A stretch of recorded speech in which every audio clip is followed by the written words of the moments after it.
you said that you had to, quote, convince my fellow officers that I deserve to sit, eat, and work alongside them. Yeah. Unquote. How did you do that? By doing it. That's exactly how I did it. In fact, I thought I was going to get into a fight with a Marine officer on board there one day. And I believe he would have kicked my tail as he said he would have too. He was a pretty good sized guy. But somehow I stayed calm and sat back down to eat, and he did too. And we got along fine after that. What was the fight going to be over? I don't know. That was the big thing about it. Things like that occurred that you didn't know why or when. He just confronted you? Yeah. Yeah, we were across the table from me, standing across the table, waiting to sit down. And he's going to kick my tail over something. I don't know what it was. So, did it, I mean, that's a fairly stressful situation to be amongst, you know, all of these officers, and somehow you have to convince them that you're worthy? I mean,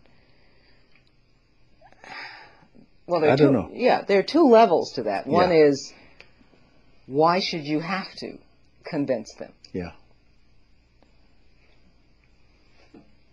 And your response to that is? And what happens if you don't?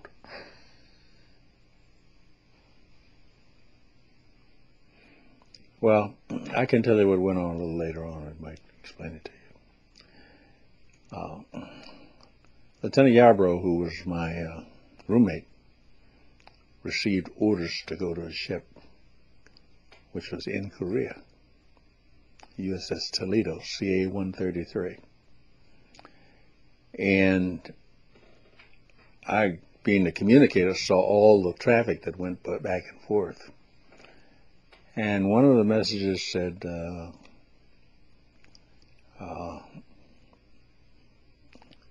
Lieutenant Gravely is an outstanding officer who is doing a good job. He's the registered pub custodian, had about 5 jobs on there for me. And we feel at this point in time that Lieutenant Gravely can effectively relieve Lieutenant Yarbrough. But at the same time, Gravely doesn't have the experience, and we think that 7th Fleet, there's a big gun out there, and the Toledo is going to be aboard the 7th Fleet now instead of the Iowa, would need a competent and well-trained communications officer. The next message came back from Washington. It said, Lieutenant Gravely has been through the 4-month communications course.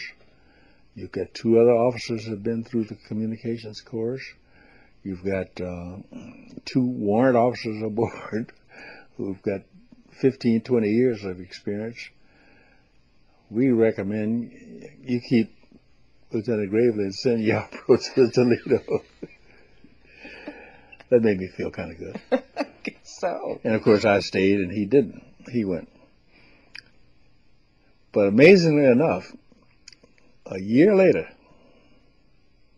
I got orders to go to Toledo. And guess who I relieved? Lieutenant Yarbrough. I said, that son of a bitch is back there telling stories about me already. I know he has. But I relieved him again. Mm-hmm. Mm-hmm. No problem. Again, and this, I keep going back to the speech that you gave.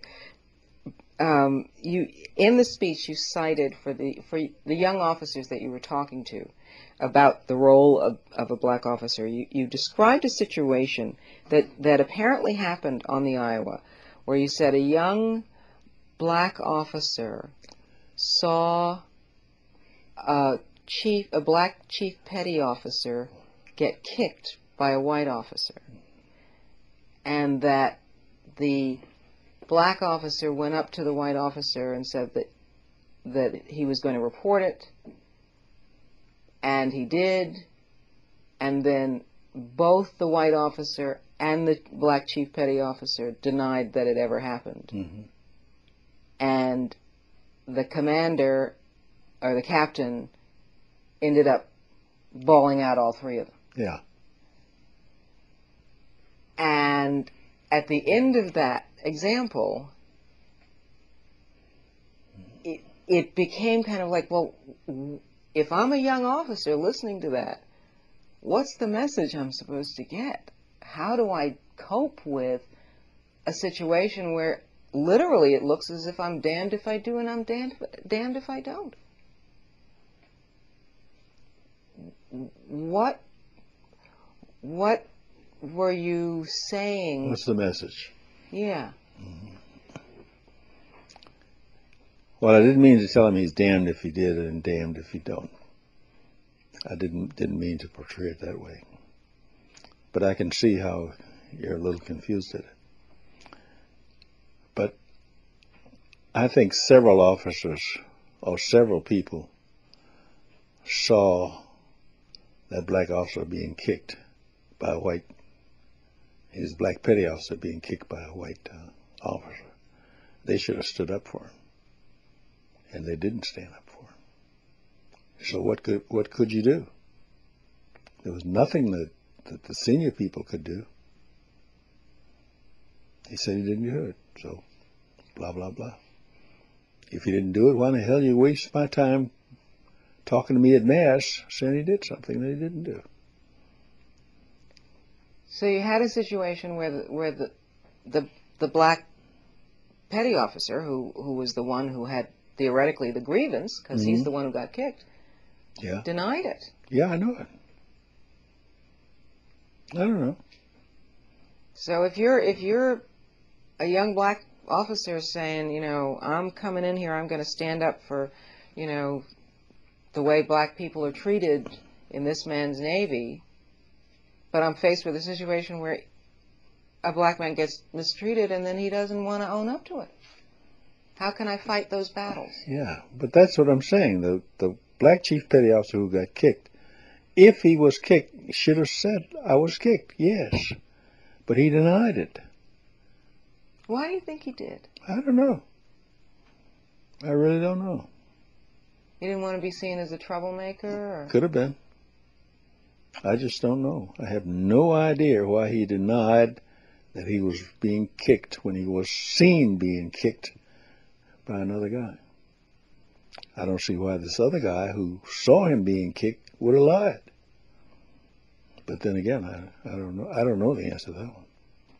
So in the final analysis, the message that you seem to be giving to the young men that you were talking to was basically keep your eyes and your focus on doing your job and being the best at whatever it is you're doing. Right. And what are you saying about how they should deal with race? Does race become like something that you just don't think about? It's not an issue anymore in the Navy, or what? At that point in time, we were trying to make sure that it was not an issue. And so it was not an issue. That white officer could have kicked the white petty officer just as well as he did the black one. And that would not have been race. But kicking would have been an offense. I don't know. I had the same thing that happened to me on the Taussig when I was commanding officer of the Taussig. And if you remember, Martin Luther King got shot about that time. And two guys were coming up the quarterdeck. One was black and one was white. And the white guy said, well, they shot that nigger tonight. And the guy said, who are you talking about? He said, Martin Luther King. Well, it shouldn't have happened, but I had to punish the first guy. The black guy? Hmm? The black guy? The white guy. The white guy? Yeah. Okay, I'm not sure I understood. After the white guy said they shot this black guy, Martin Luther King, Who hit who? You said The white guy hit the black guy. hit the black guy. Yeah. And you had to punish the white guy. Yeah. White guy had no business hitting him. Mm-hmm. I'm not sure he got in a blow quicker than anybody else, but he might have been lucky enough to get the blow in when the other guy meant to blow. I don't know. I didn't have time to think about it at that point.